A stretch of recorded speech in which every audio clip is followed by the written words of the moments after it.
Kia ora, it's Ruth here and welcome to my backyard in Christchurch. Now it's mid-October, getting towards the end of October. I cannot believe where this month has gone, so I am well overdue a garden tour for October. Spring though has been spring. A couple of weeks ago now we had a -5 frost and that did a lot of damage. There was kind of snow expected and I would have preferred the snow. Things have bounced back, such as the broad beans behind me. Our persimmon tree on the other hand, really hoping it's still surviving. We will see. So I'll take you around this garden. At the end I'll add in a little bit about a sunflower competition we're running because it's just really exciting. So starting off, behind me is the broad beans. Now they're really exciting. They took ages and ages and ages to get some beans and now we've got heaps. We're picking them in different stages. We've got some that we've been picking as little baby ones that we can eat whole, and then we've got some that we've left because we wanted to be able to shell them and keep them for winter. So it's very exciting. As you can see, some of the plants have split, some of the plants got some damage and all the frost, but on the whole they are going pretty okay, which is fantastic. These carrots down here we've been harvesting as we go, and over here our coriander is now doing the going to seed, but it's okay because it still tastes like coriander and we can still add lots. I'll quickly just show you Caleb's little garden because he's done really well and the things are looking really good, and some of the flowers he planted earlier that I hadn't planted, and so they're actually flowering, such as these ones down here. They are really beautiful. So there's still gaps to fill, but there's things that are filling out and it's looking really good, which means when we look through our window in our lounge we've actually got something to look at rather than just mud. And the sweet peas down the side are starting to grow up too, which is awesome. If I take you down the side, this is where we did a bit of change over winter, is that originally we had our strawberries at the end of this planter box and we had our blueberries on that side, and then we thought, why are we trying to net two areas of the garden? So yesterday we started putting up our netting and it's great. So we have this conduit that we got from friends and we've put them in sections along here. There's 4 sections, which means it comes out from the fence and then it's just currently going down to bricks. So underneath it, you can see, again, some of our blueberries got by the frost, but we've still got some that will definitely be coming, which is fantastic.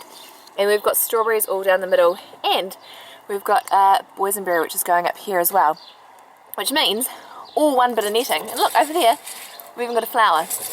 So all one bit of netting and we've got all our fruits and berries covered on this side. So we'll see how we go, but it looks really exciting and so much easier than last year. Last year I had it coming from that middle line, which worked well, but it was just really tricky to get under. Having this extra height is going to be really fantastic. So this garden, these things, we've got lots going to flower and they're all coming out soon.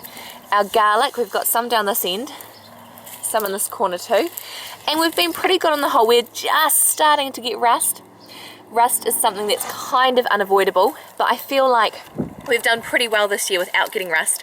And one thing I put it down to is trying to really monitor the water levels. I've kind of seen that, well, with anything, when plants get stressed, they're more susceptible to getting rust, other diseases. And so I've been trying to make sure that they kind of keep steady moisture even when it's been a dry period, and then also giving them a bit of food. So the ones here got a little bit more rust than the other ones, but not too bad.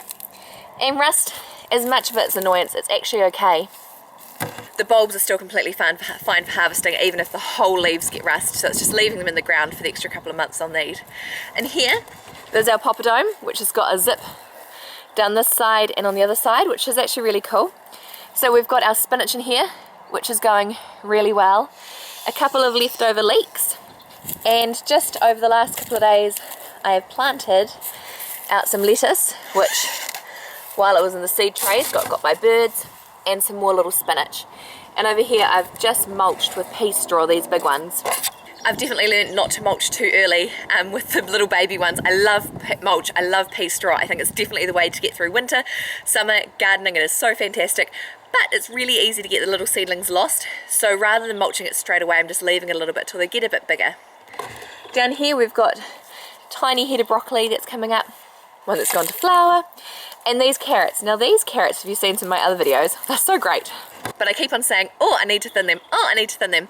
Actually, I, as you may know, don't always follow rules, and what I actually really enjoy is just thinning as I go, so that when I'm picking carrots, I'm thinking about the spacing, but when I pick through now, I actually get little baby carrots and some surprisingly bigger ones, so I can just add them to dinner and actually eat them rather than them getting away. So let's see what I can find now if I do a bit of thinning along the way while they're big.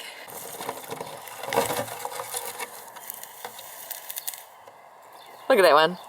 So you can see, out of just doing a bit of thinning, I've got some little tiny carrots, but some carrots that are really quite good size. So I'll be able to add them to dinner night, which will be great. So easy to thin and have some food as well.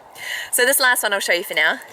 We've got our silver beet and a bit of spinach. All this lettuce is uncovered on this side, so the birds have got to it. Things going to flower, but as you can see, our little honeybees are loving it. It's well worth leaving things for the bees, especially this time of year. And the flowers are edible too, so we've been adding them to salads and dinner.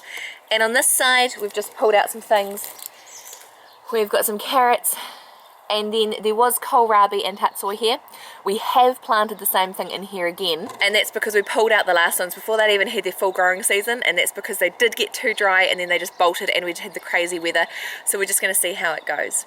And then the berries, so you can see, go all the way from there all the way down to here, and then we've got some broad beans around the base of our apple tree, which is an experiment.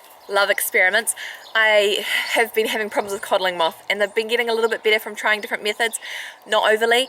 And I heard a really great method is to put broad beans at the bottom, because when the caterpillars climb back up they go on the broad beans instead of the tree. Worth the go, because I've got so many broad beans. So that's what they're there for, and I'll let you know whether I've got more codling moth or not. So the next video I'll go into the glass house and then further on, but I'll stop for now. I'll bring these carrots inside, give them a wash, and be able to start dinner. So thank you so much for watching. Remember to subscribe if you'd like to see more, and I will catch you next time. Ka kite! Oh, and I'm back. Just one more quick thing. What I said at the start is we're running a sunflower growing competition in the Sprayden area in Christchurch. So if you are in Sprayden and you haven't joined, please join. Flick me a message and I'll tell you how to. Otherwise, it's really awesome. The Waiting Room Cafe, which is a really local cafe, has partnered with us and they are giving out sunflower seeds. So here's the quick little video of what we've done with them. So again, ka kite! See you later. Kia ora, I'm Ruth, and as part of the sunflower competition, I'm here with Chris from the Waiting Room Cafe, and he's got something exciting that he's doing to support the sunflower competition. What is it?